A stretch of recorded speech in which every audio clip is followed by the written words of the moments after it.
I have Matt Corral as my quarterback 3 in this year's class. Seems like he had the same. But Matt Corral, 4 years at Ole Miss. Guy's explosive, very explosive runner. The big thing for me, he is fantastic. Watching his tape was absolutely fantastic at RPOs. And it's something that I love a lot about his game. Being able to utilize his strong arm, his eyes are great, makes right decisions pre-snap, and then immediately after on the run pass options. But that type of quarterback, he needs the right scheme. Yeah. Like the way he plays, he would be perfect in a Matt LaFleur type offense. The way they run the RPOs with the run game, but also you can utilize the big plays downfield in the passing game. But obviously, I don't want Matt Corral in Green Bay. But I'm just saying that'd be the perfect scheme for him in the National Football League. But athletic, strong arm, explosive guy, a lot to like about him. I love Matt Corral. He might be my favorite quarterback in this draft class. He at one point in this season was my number one quarterback on the draft board. And a lot has happened. Obviously, he had his ankle injury that took him out of the bowl game, and he didn't do anything at the combine, and he's a little undersized. There's some concerns about that as well, but there is no questioning the talent that this kid has. He's got one of the best arms. He's one of the quickest processors in this draft. When you're looking to go through his progressions and everything, he is a smart kid. He knows what to do. He understands the playbook. And he might need a perfect scheme for him. But I think if you give him time and you let him sit behind a quarterback for 1 or 2 years, I think he might be able to adjust and really figure out some of these other types of schemes in the NFL. Because he was kind of put into it. This is what he did at Ole Miss. We've never seen him outside of that scheme. And I think if you give him the chance, with his football IQ, I think he might be able to do it if he's put into the right situation. Yeah, for sure. And, you brought up the only weakness I have about the guy is that he's undersized.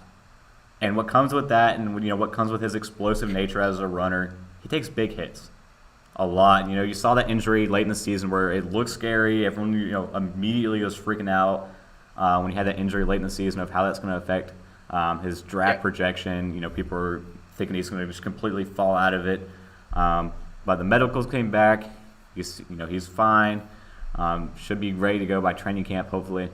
But just that style, taking so many big hits is not what you want to expect. I don't want Matt Corral to come in his rookie year and be, given the reins and turn into Baker Mayfield from 2021.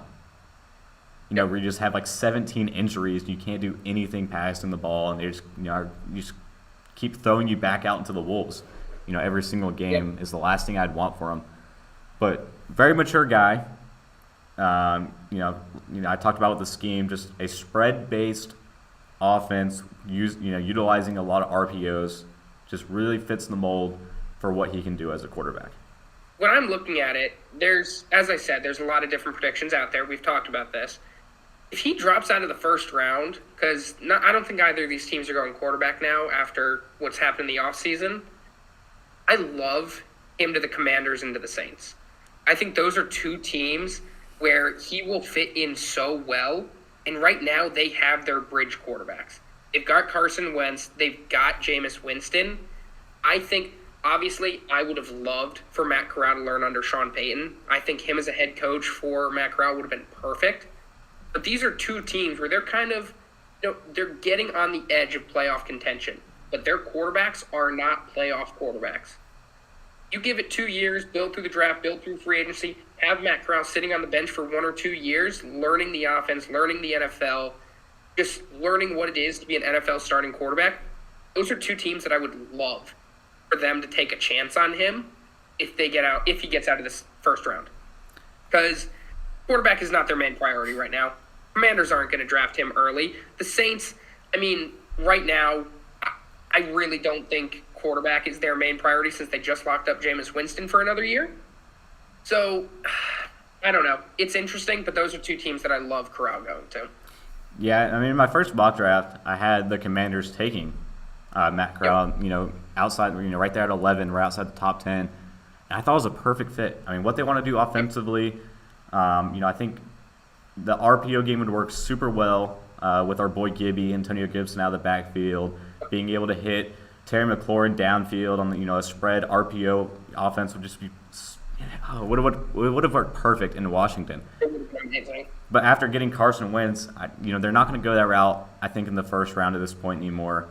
Maybe if he slides to him in the second, the Saints are another option. I mean, I talked about it in my in the debrief and then on the show last week talking about the Saints with their first round pick. They're always a wild card. Yeah. I mean, we were bamboozled last year on our draft show when they took Peyton Turner in the first round just out of left field. It wouldn't surprise me.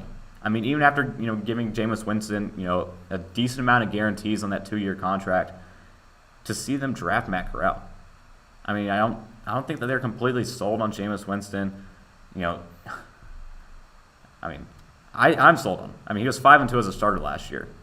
I think with Jameis Winston, without tearing his ACL, leads the Saints into the playoffs last year. I don't think they should give up on him. But new regime coming in, Sean Payton no longer there, new head coach. Maybe they want to go a different direction from what they saw last year, and Matt Corral could be the one that they take in the first round.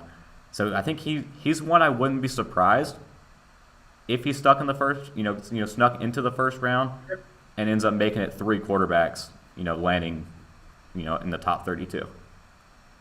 I mean, hey, who knows? Maybe Jameis Winston won't even be able to see by the beginning of the season, and they're going to need a quarterback. You never know. But, no, I completely agree. The Saints, they always do something crazy. Nothing like the Raiders with their picks, but, they're unpredictable. You don't know what they could do. They've got a lot of holes. They've got a lot of cap issues. So it just depends. Are they thinking in the now, or are they thinking in the future? What do you want to see? And I'm excited to see what this new regime is thinking.